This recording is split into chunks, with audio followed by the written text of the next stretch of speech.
లక్షలాది మందికి మన తెలుగు మ్యాట్రిమోనీ ద్వారా వివాహాలు జరిగాయి. తెలుగు వారి నంబర్ 1 చాయిస్ తెలుగు మ్యాట్రిమోనీ.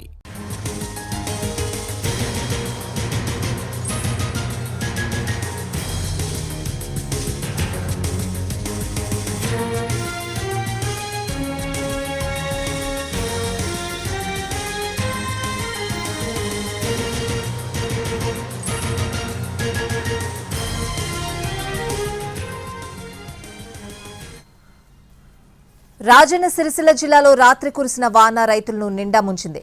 వెంకట్రావుపేటలోని కురిసిన అకాల వర్షానికి ఐకేపీ సెంటర్లో ధాన్యం తడిసి ముద్దైంది. నెల రోజులుగా సెంటర్లో ఎదురుచూస్తున్న వరి ధాన్యం కొనే నాదులే లేరని రైతులు ఆవేదన చెందుతున్నారు. ఇప్పటివరకు కేవలం 4 లారీల వరి ధాన్యం మాత్రమే కొనుగోలు చేశారని వాపోతున్నారు. ఇంకా దాదాపు 900 క్వింటాళ్ల వరి ధాన్యం అమ్మకానికి ఉందని రైతులు చెప్తున్నారు. అకాల వర్షానికి వడ్లు మొలకెత్తుతున్నాయని, ఇకనైనా ధాన్యం వెంటనే కొనుగోలు చేసి తమను ఆదుకోవాలని కోరుతున్నారు. ఆదిలాబాద్ ఉమ్మడి జిల్లాలో విస్తారంగా వర్షాలు కురుస్తున్నాయి. కొన్ని చోట్ల భారీ వర్షం, మరికొన్ని మండలాల్లో ఓ మోస్తరు వర్షం కురుస్తోంది. మంచిర్యాల జిల్లా నెన్నెలలో అత్యధికంగా దాదాపు 8 సెంటీమీటర్ల వర్షపాతం నమోదైంది. కొమరంభీం జిల్లా కుంచెవెల్లిలో 5 సెంటీమీటర్ల వర్షం కురిసింది. ఇక ఆదిలాబాద్ జిల్లా గుడిహత్నూరులో 3 సెంటీమీటర్ల వర్షపాతం రికార్డైంది. మంచిర్యాల జిల్లాలో భారీ వర్షాలు కురుస్తున్నాయి. బెల్లంపల్లి నియోజకవర్గంలో విస్తారంగా వానలు పడుతున్నాయి. దీంతో వందలాది ఎకరాల్లో వరి పంట నేల కొరిగింది. కర్నూలు జిల్లాలో అర్ధరాత్రి ఎదురుగాలులు బీభత్సం సృష్టించాయి. కోడుమూరులో ఉరుములు మెరుపులతో భారీ వర్షం కురిసింది. పలుచోట్ల చెట్లు, కరెంటు స్తంభాలు నేల కొరిగాయి. బీసీఎస్సీ కాలనీలో కరెంటు సరఫరాకు తీవ్ర అంతరాయం కలిగింది. అయినా విద్యుత్ పంచాయతీ అధికారులు పట్టించుకోలేదని స్థానికులు మండిపడుతున్నారు. అండమాన్ నికోబార్ దీవుల్లో నైరుతి రుతుపవనాలు చురుగ్గా కదులుతున్నాయి. జూన్ 5 నాటికి ఏపీలోకి ఎంట్రీ ఇవ్వనున్నాయి. రాయలసీమ, దక్షిణ కోస్తాలోకి రుతుపవనాలు ప్రవేశించే అవకాశం ఉందని వాతావరణ శాఖ వెల్లడించింది.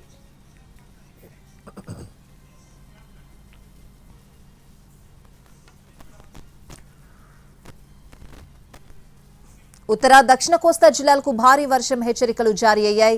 ప్రీ మాన్సూన్ కండిషన్స్, ఉపరితల ఆవర్తనాల ప్రభావంతో బలమైన ఈదురుగాలులతో కూడిన వానలు పడతాయని ఐఎండీ ప్రకటించింది. వచ్చే 5 రోజులు ప్రకాశం, అల్లూరి సీతారామరాజు, మన్యం, ఏలూరు జిల్లాల్లో మోస్తరు నుంచి భారీ వర్షాలు నమోదు కానున్నాయి. మరోవైపు నైరుతి రుతుపవనాలు వచ్చే 2 రోజుల్లో మధ్య బంగాళాఖాతంలో ప్రవేశించనున్నాయి. గడిచిన 24 గంటల్లో గుంటూరు, బాపట్లలో 10 సెంటీమీటర్ల వర్షపాతం నమోదైంది. పూర్తి వివరాలు మా ప్రతినిధి రవిచంద్ర అందిస్తారు. ఆశాజనకమైన వర్షాలను ఇస్తాయన్న అంచనాల మధ్య క్రమంగా విస్తరిస్తున్నాయి. ప్రస్తుతం మధ్య బంగాళాఖాతం వైపు 2 రోజుల్లో విస్తరణ కొనసాగుతుందని భారత వాతావరణ శాఖ ప్రకటించింది.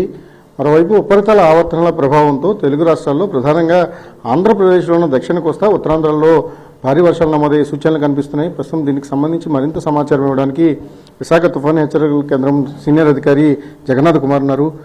సార్, ఈ వర్షాలు ఎన్ని రోజులు కొనసాగబోతున్నాయి? ఏ ప్రాంతాల్లో భారీ వర్షాలు నమోదయ్యే అవకాశం ఉంది? ప్రస్తుతం ఉన్న ప్రీ మాన్సూన్ కండిషన్స్ అంటే రాష్ట్రంలో రాబోయే వారం రోజులు కూడా ఉరుములతో కూడిన జల్లులు పడే అవకాశం ఉంది.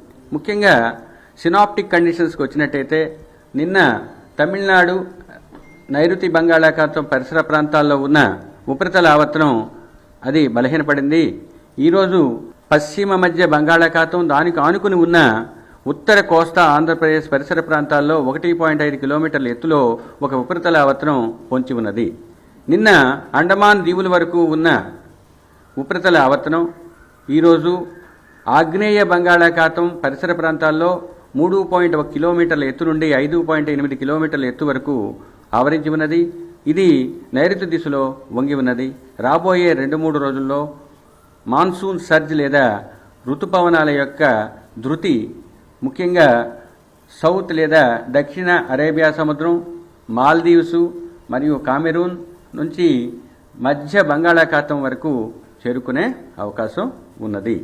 ముఖ్యంగా కోస్తా జిల్లాల్లో ఈ 2 రోజులు కూడా 1-2 చోట్ల భారీ వర్షపాతం నమోదయ్యే అవకాశం ఉంది. ఇంకా నిర్దిష్టంగా చెప్పాలంటే ఉత్తర కోస్తా జిల్లాల్లో ఈరోజు, రేపు కూడా పార్వతీపురం, అల్లూరి సీతారామరాజు, ఏలూరు జిల్లాల్లో 1-2 చోట్ల భారీ వర్షపాతం నమోదయ్యే అవకాశం ఉంది. దక్షిణ కోస్తా జిల్లాల్లో బాపట్ల, ప్రకాశం జిల్లాల్లో 1-2 చోట్ల ఈరోజు భారీ వర్షపాతం నమోదయ్యే అవకాశం. వాతావరణ శాఖ ఇస్తున్న సమాచారాన్ని బట్టి చూస్తే మండు వేసవిలో ఒక విధంగా చాలా చల్లటి కౌరుగానే చెప్పాలి. వచ్చే 5 రోజుల పాటు ఉష్ణోగ్రతలు తగ్గుతాయి, వర్షాలు కూడా కురుస్తాయి, కొన్ని చోట్ల భారీ వర్షాలు కూడా నమోదవుతాయని విశాఖ తుఫాను హెచ్చరికల కేంద్రం చెప్తోంది. శాటిలైట్ ఇమేజెస్ ఆధారంగా చూసినప్పుడు కూడా మనకు అదే విషయం అర్థమవుతోంది. అనేక చోట్ల భారీ వర్షాలు కురుతున్నాయి. దీనికి లోకల్ కండిషన్స్ కారణమైతే ప్రీ మాన్సూన్ సీజన్ ఇంపాక్ట్ అనేది ప్రారంభమైంది. దాని కారణంగా కూడా భారీ వర్షాలు కావచ్చు, లేకపోతే అనేక చోట్ల ఉష్ణోగ్రతలు తగ్గుముఖం పట్టడం వంటి పరిణామాలు చోటు చేసుకుంటాయని భారత వాతావరణ శాఖ చెప్తోంది. ఇవన్నీ కూడా వచ్చే నైరుతి ఋతుపవనాలు ఏవైతే ఉన్నాయో వాటికి ఒక సూచిక, వాటి ఒక రకమైన పాజిటివ్ ఇండికేషన్స్గానే భావించాల్సిన పరిస్థితి ఉంటుంది. Cameraman Suresh, Ravichandran TV, Visakhapatnam.